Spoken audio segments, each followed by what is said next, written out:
My daughter-in-law, Vanessa, read the last entry in my diary, and her face turned the color of ash. Her hand flew to her mouth, and a small, strangled sound escaped her lips. Because the entry wasn't about my day. It was a perfect, detailed description of her own recurring nightmare, the one she only ever whispered about in her sleep. Hi everyone. I'm Grandma Agnes. My name is Agnes Miller. I'm 80 years old, and I'm speaking to you today from my favorite armchair in the living room of the house my husband built for me 60 years ago in a small town in Minnesota. It's my house again. Completely. This is a story about a war that was fought not with lawyers or shouting matches, but with whispers, with secrets, and with fear. It's a story so dark and strange that I've never told a soul, not even my other children. They know their brother, Mark, and his wife lived with me. They know I was unwell for a time. But they don't know the truth. They don't know that I, the woman who raised their brother, was forced to live in a cold, concrete garage like a piece of forgotten luggage. They don't know that my daughter-in-law, a child psychologist of all things, systematically tried to dismantle my mind. And they certainly don't know how I fought back. They don't know that I took her deepest, darkest fears and reflected them back at her until she could no longer stand to be in the same house as the quiet old woman who knew the secrets of her soul. Before I begin, I must ask for your support. This story is a difficult one to tell. Please, like this video and subscribe to our channel. Knowing that you are out there, listening without judgment, gives me the strength to unlock this dark room in my memory and let the story out into the light. My life wasn't always a psychological battlefield. For 55 years, it was the simplest, most solid thing you could imagine. It was built on the foundation of a good man's love. My husband, Frank Edie. Our story began in 1960. Frank was a builder. Not a fancy architect, just a man who knew his way around a hammer and a set of blueprints. He was a quiet, steady man with kind eyes and hands as rough as bark. He believed in things that were built to last, strong foundations, honest work, and a promise kept. This house, the one I'm sitting in now, was his wedding gift to me. He built it himself, from the ground up. I remember him standing in the empty frame of the house, the wind blowing through it, and saying, "Aggie, this is it. This is our forever. A place where you'll always be safe." He was a man of his word. Our life was a quiet, happy one. It was filled with the smell of sawdust from his workshop, the taste of the tomatoes from my garden, and the comfortable rhythm of two people who knew each other's hearts without needing to speak. "Why dear is there? Oh, where?" We weren't rich in money, but we were millionaires in contentment.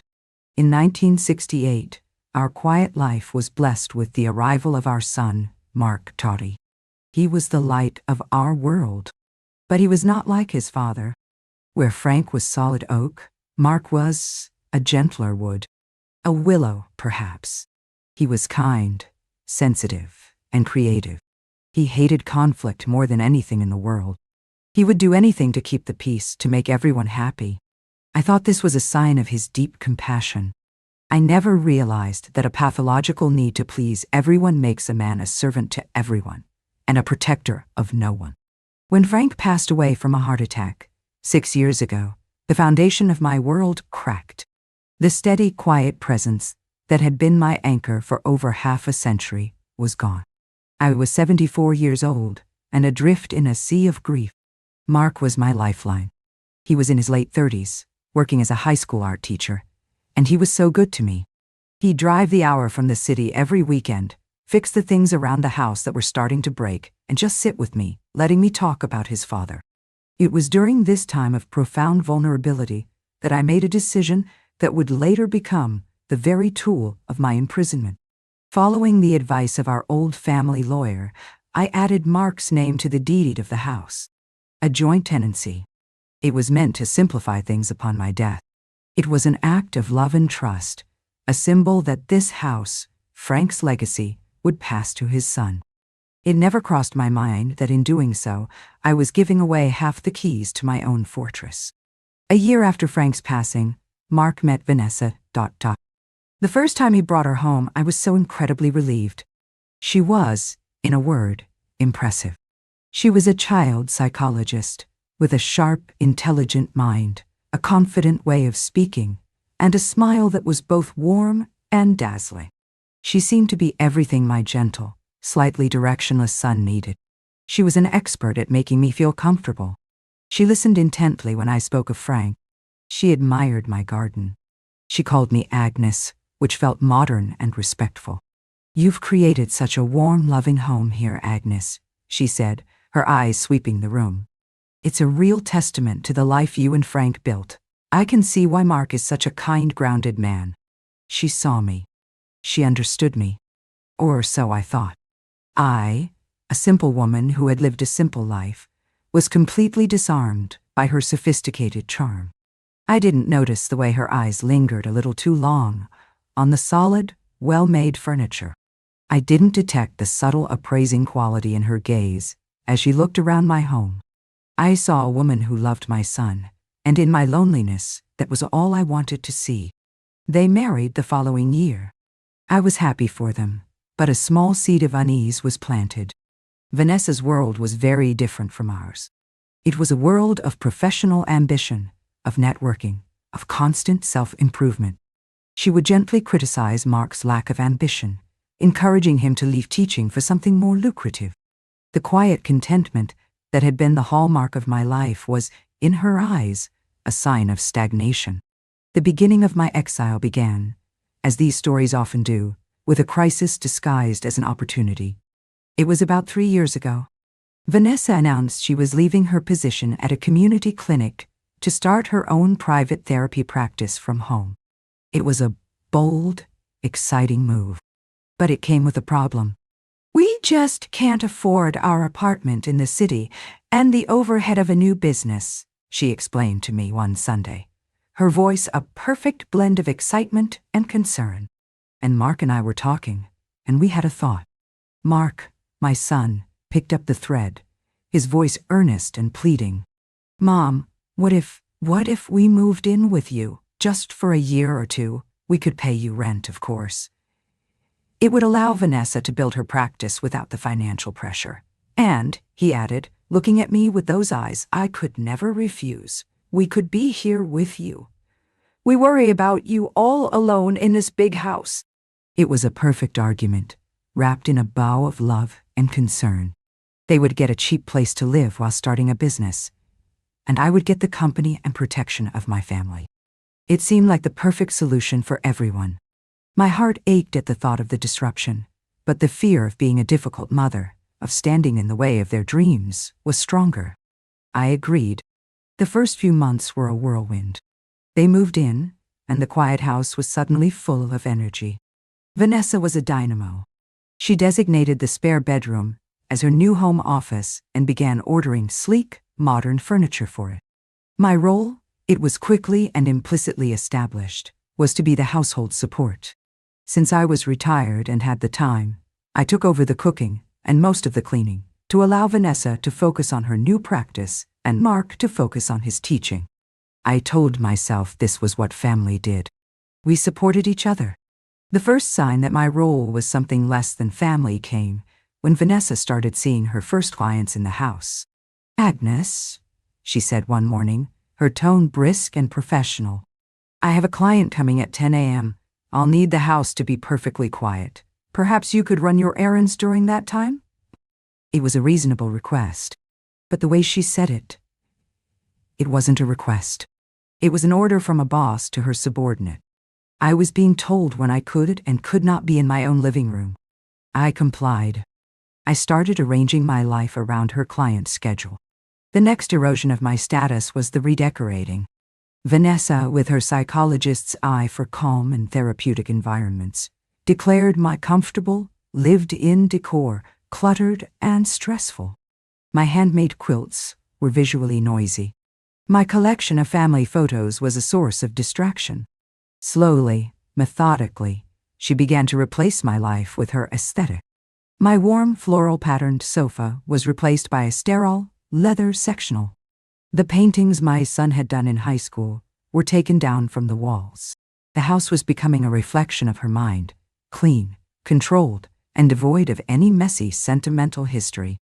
It was becoming her office, and I was just a part of the old, outdated decor that she hadn't yet managed to replace. I felt like I was fading, becoming a pale watercolor in my own home. My son, Mark, was no help. He was completely under her spell. "She has a vision, Mom," he would say when I quietly protested. "She knows what she's doing. The house looks amazing." He saw the surface, the clean lines and the modern furniture. He didn't see the erasure happening underneath. He didn't see that his own mother was being decluttered along with the old quilts. The final demotion, the act that set the stage for my exile, came when Vanessa decided she needed a larger office. Her practice was growing, she said. The spare bedroom was no longer adequate. She needed a space with its own entrance, a place where clients could come and go without disturbing the main house. She sat me down at the kitchen table, a blueprint she had drawn up spread out before her. "Agnes," she said, her voice full of that bright professional enthusiasm that always preceded a new violation.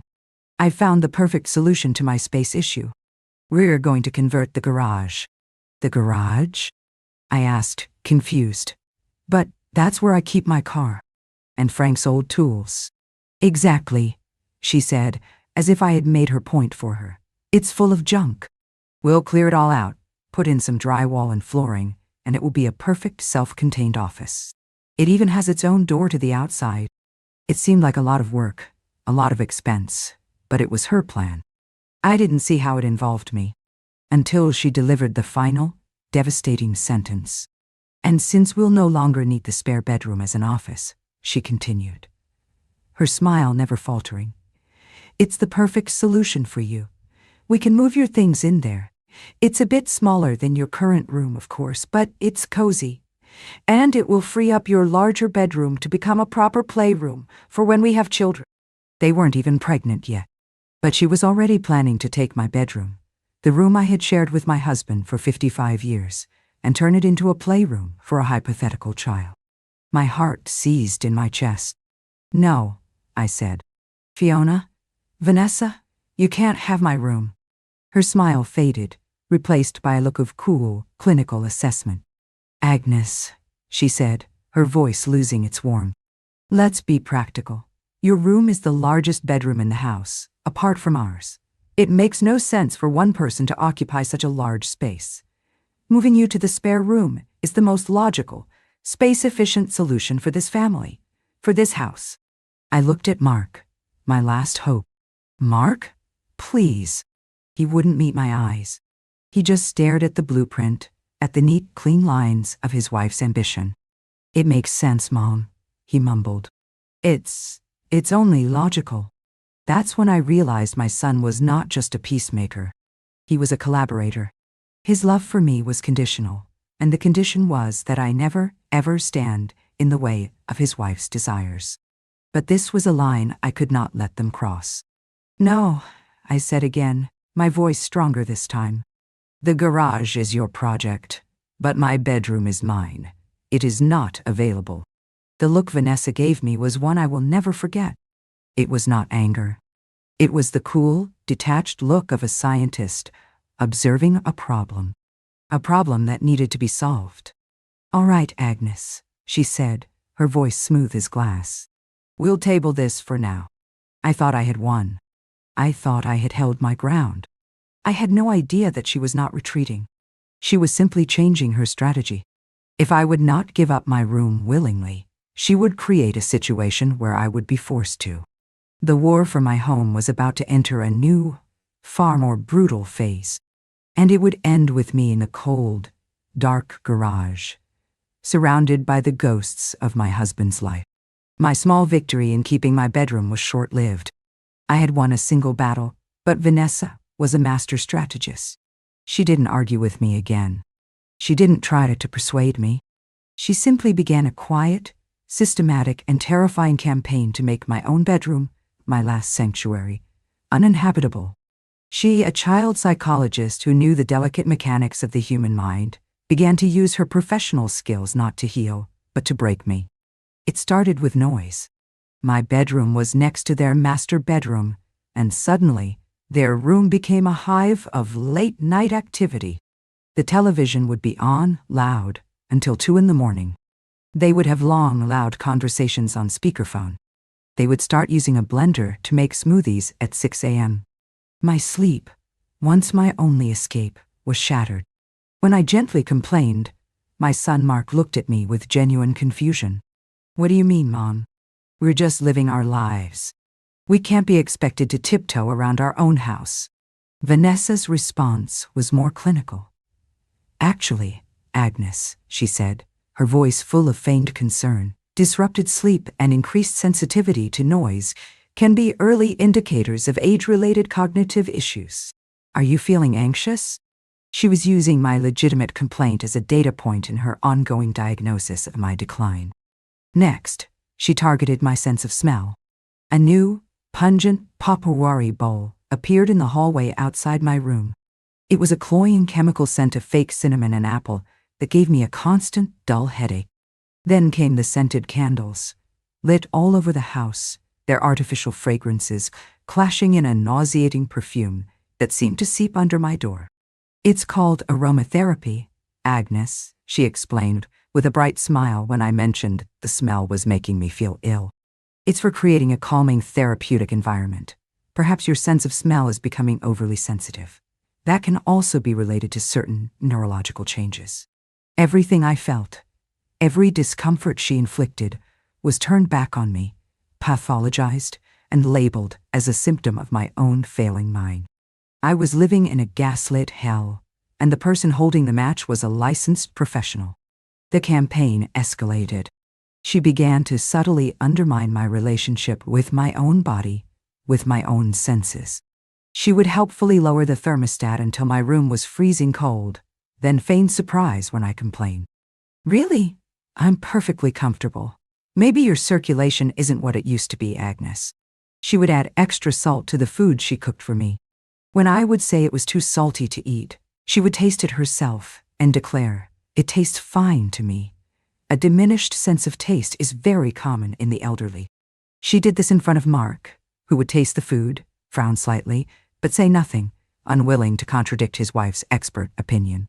He chose to believe her diagnosis over the evidence of his own taste buds. I was being systematically alienated from my own sensory experience of the world. I began to feel like I was going crazy. Was the room cold, or was I just old? Was the food salty, or was my tongue failing? She had created a world where I could no longer trust my own perceptions. The ground beneath my feet was constantly shifting, and I was losing my balance. The final assault was on my sense of safety and privacy. This was the most terrifying phase. My things began to be moved. Not hidden, like a game, but subtly repositioned. A photograph of my late husband on my bedside table would be turned to face the wall. My book would be left open to a different page. The clothes in my closet would be rearranged. These were small, intimate violations. They were designed to create a constant, low-grade feeling of being watched, of being invaded. They were calculated to make me feel like I was losing control of my own small space. When I mentioned it to Mark, my voice trembling, "Someone has been in my room, moving my things," he looked at me with that now familiar expression of deep, pitying concern. He took me aside later that day. "Mom," he said, his voice gentle, "Vanessa is worried about you. She says you've been exhibiting some paranoid ideation. This business about things being moved. Mom, no one is going into your room. Vanessa thinks you might be doing it yourself and then forgetting." That was her masterpiece. The perfect, untraceable crime. She had so thoroughly established the narrative of my cognitive decline that she could now commit these small acts of psychological torture and attribute them to my own failing mind. My son, my own son, believed I was the one haunting myself. I felt a despair so profound, it was like a physical weight in my chest. I was completely and utterly alone. There was no one to turn to. No one would believe me. The caring, professional daughter-in-law against the confused, paranoid old woman. It was no contest. I broke. That's what she wanted, and she got it. I stopped complaining. I stopped protesting. I just retreated into myself. I became quiet, withdrawn. I spent most of my days in my room, with the door closed, just to escape the constant sensory and psychological assault. And my withdrawal, of course, was seen as further proof of my decline.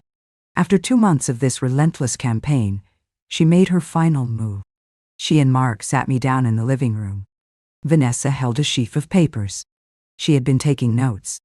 "Agnes," she began, her voice a perfect blend of professional concern and loving sympathy. "Mark and I are deeply worried. Your sleep is poor. You're reporting sensory issues. You are exhibiting paranoid thinking and are withdrawing from family life. These are all significant red flags. I am not a case study, Vanessa," I whispered. "Vanessa," I whispered. "I know this is hard to hear," she continued, ignoring me. "But we cannot, in good conscience, ignore your symptoms. This house, with all its stairs and its upkeep, is no longer a safe environment for you. We've made a decision for your own good." Mark spoke then, his voice thick with a sorrow that I knew was genuine, but utterly misguided. "Mom, we've decided to move you, just temporarily, to a safer space, a place where you won't be so overwhelmed, a place where you can have your own quiet, simple environment." I knew what was coming. A nursing home. The final exile. But it was worse than that. So much worse. "We've converted the garage," Vanessa said, her voice bright with the promise of this wonderful solution. "We've cleaned it out. We've put a rug down. We've run an extension cord for a lamp and a small heater. We've moved your bed and your dresser in there. It's your own private little apartment. No stairs. No confusing hallways. Your own entrance. You'll be so much more comfortable there. So much safer. The garage, they were not sending me to a home. They were putting me in the garage, the cold, concrete, uninsulated garage where Frank had kept his tools and I had parked my car. They were putting me there, like an old, broken-down lawnmower. Like a stray dog they were willing to shelter from the rain, but not allow into the house. I stared at them speechless. The audacity, the sheer, breathtaking cruelty of it was beyond anything I could have imagined. "It's for your own good, Mom," Mark pleaded. "It's the only way we can be sure you're safe." Safe. They were putting an 80-year-old woman into a garage with a space heater for the Minnesota winter, and they were calling it safe. I had no fight left. I was exhausted, physically ill, and psychologically shattered. I was so beaten down that a part of me, a small, terrified part, actually wondered if they were right, if I was so far gone that this was what I deserved. That weekend, they moved me. They physically took my arm and led me out of my bedroom, out of the house Frank had built for me, and into the garage. My bed and dresser looked small and pathetic against the bare concrete walls. An unshielded light bulb hung from the ceiling. The air smelled of gasoline and dust. They closed the door to the main house, and I heard the lock click. My life in the garage was a nightmare of cold and isolation.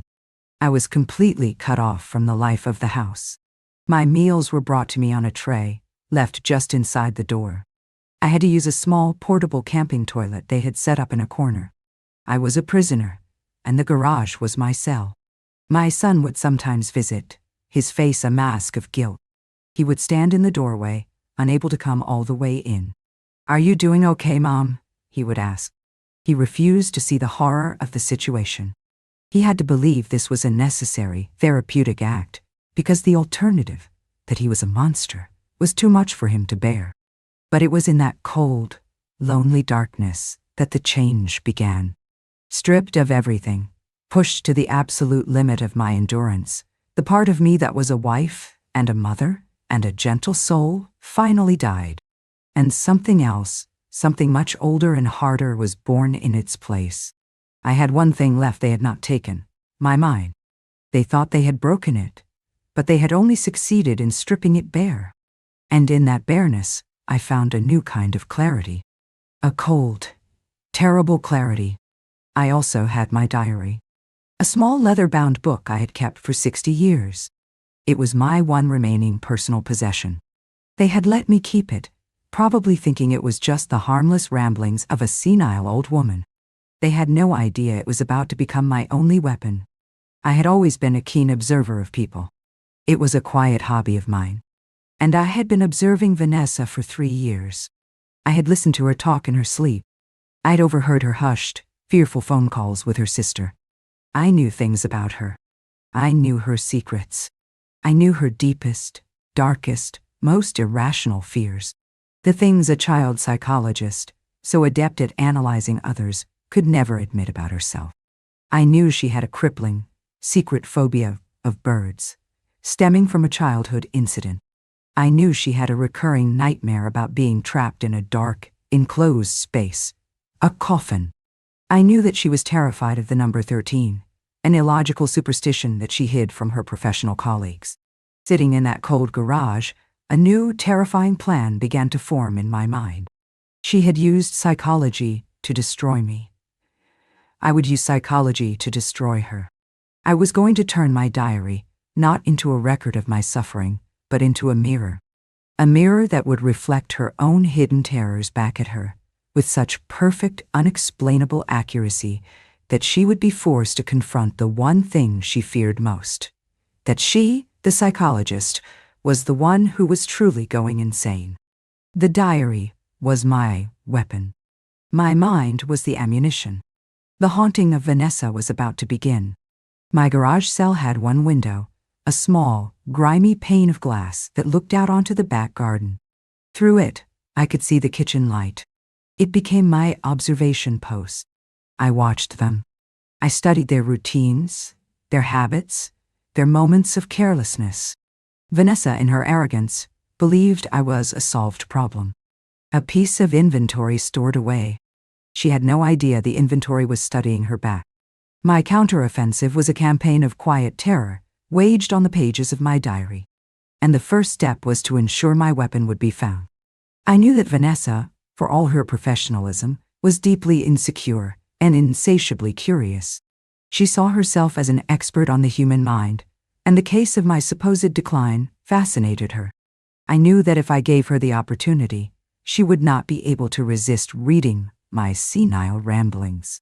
She would want to see the evidence of her success. So I began to leave my diary in plain sight. I had limited access to the main house, usually only for a few minutes in the early morning to use the bathroom while they slept. During these brief forays, I would accidentally leave my diary on the kitchen counter or on an end table in the living room. I would retrieve it a few minutes later as if I had just remembered it. I did this 3 times. I was baiting the trap. On the 4th morning, I knew she had taken the bait. When I returned to the kitchen to get my diary, it was not exactly where I had left it. It was a few inches to the left, turned at a slightly different angle. A small, almost imperceptible change that shouted the truth to me. She had read it. The connection was established. The mirror was in place. Now, the haunting could begin. I started subtly.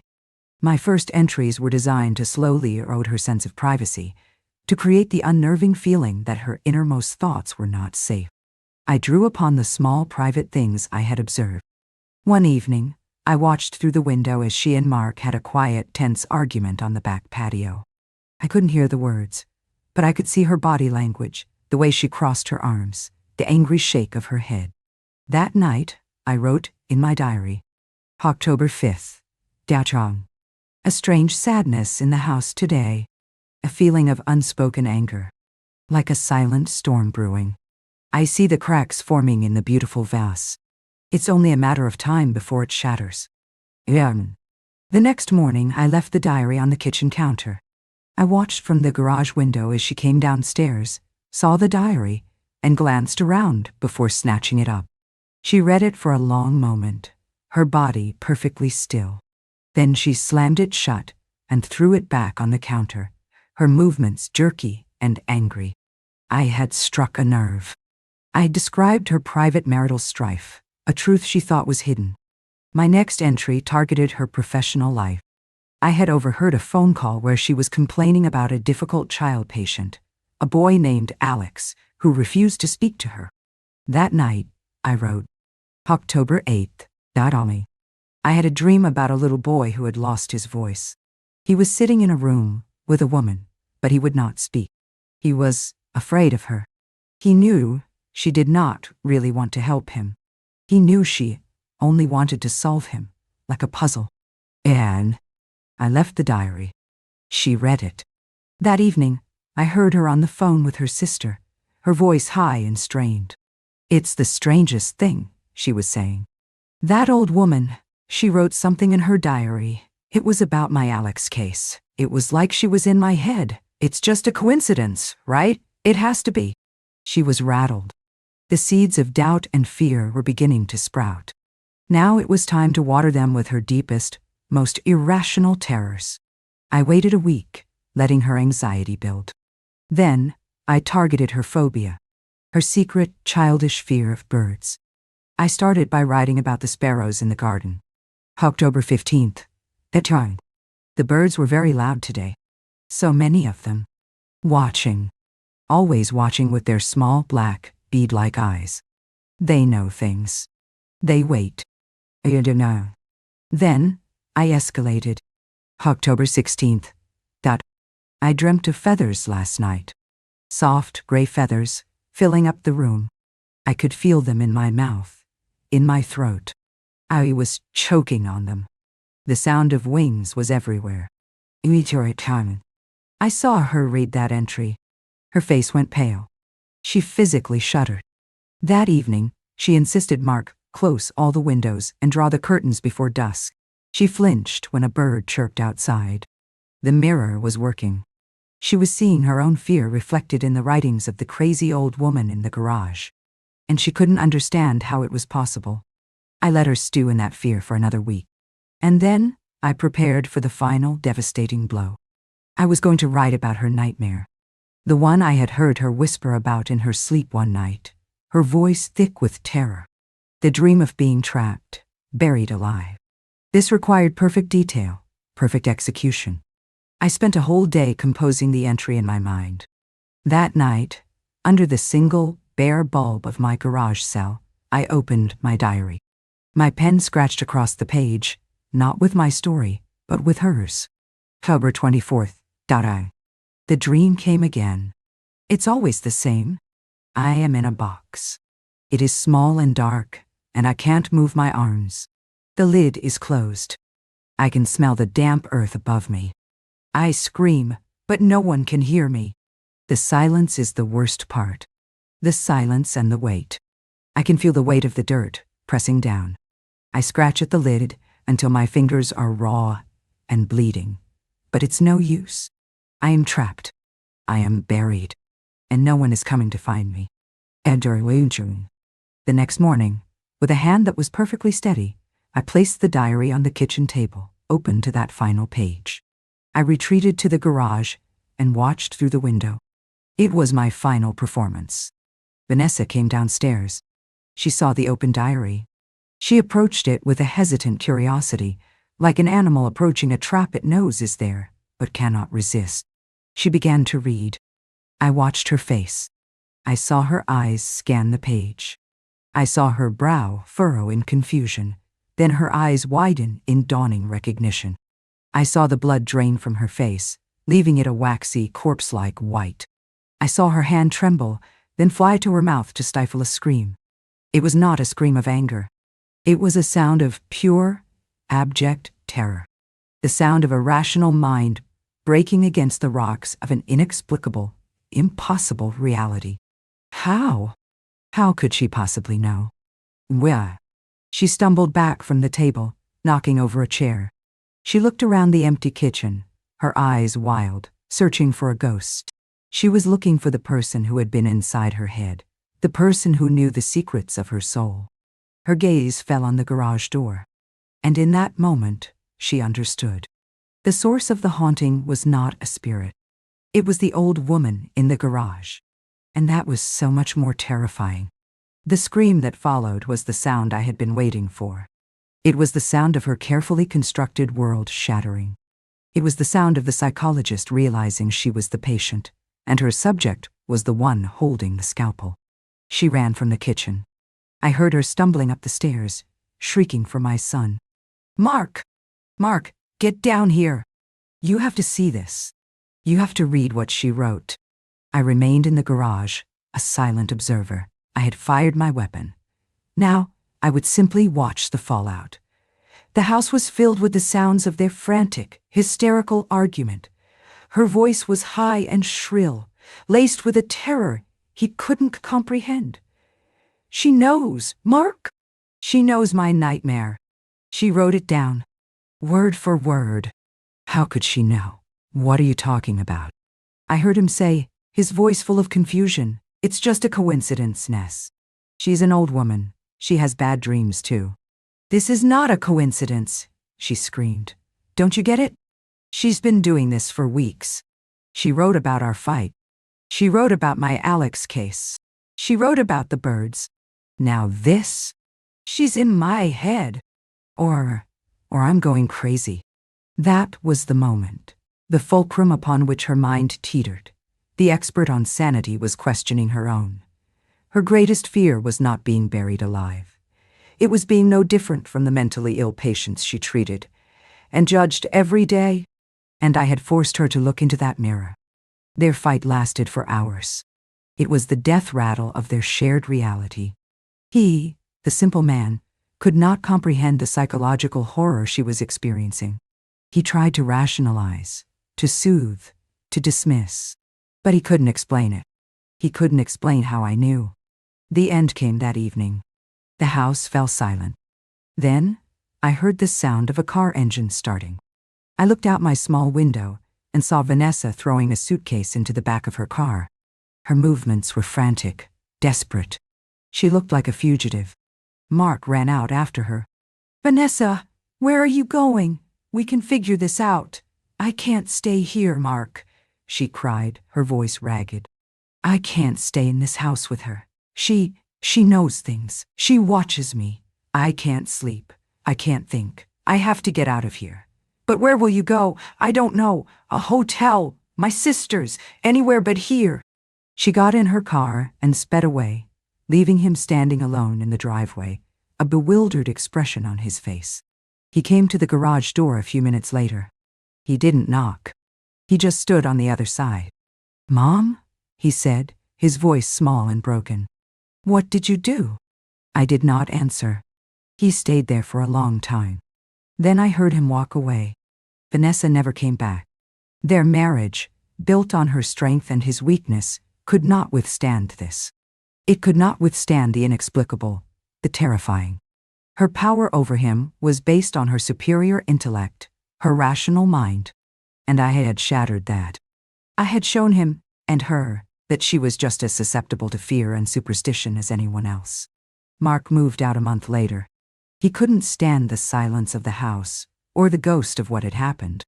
He sold his father's tools to pay for the deposit on a small apartment. He came to me one last time, before he left. I don't understand how you knew those things, Mom, he said, standing in the doorway of the garage, finally looking at me. But I know that what we did to you, it was wrong. I was wrong. I was a coward, and I am so sorry. I looked at my son, this broken man, and I felt a flicker of the old love, the old pity. But it was distant. It was like remembering a character in a book I had read a long time ago. I know you are, Mark, I said. And that was all. He left.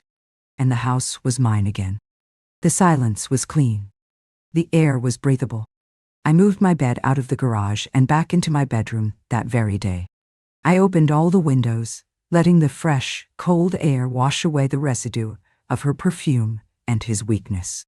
I never wrote in my diary again. Its purpose was served. I keep it in a box now, a dark artifact from a dark time. A reminder that the human mind is a powerful and dangerous thing, and that sometimes the only way to fight a monster is to become one, just for a little while. I learned that the cruelest prisons are not made of concrete and steel, but of doubt and fear. My daughter-in-law, the psychologist, was an expert at building them. She built one for me. But I, the simple old woman, built a better one for her, right in the center of her own mind. I learned that there is a terrifying power in being underestimated.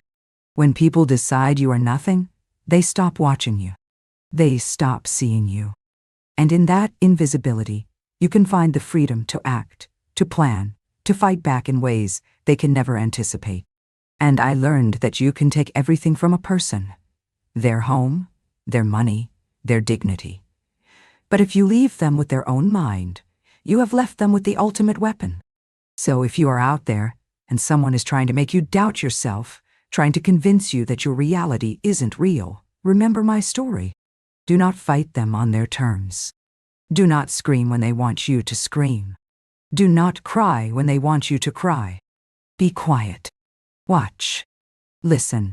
And find the secret they are most afraid of. Because the best way to defeat a bully is not to punch back. It's to find the one thing that terrifies them and whisper its name in the dark. Thank you for listening to my story.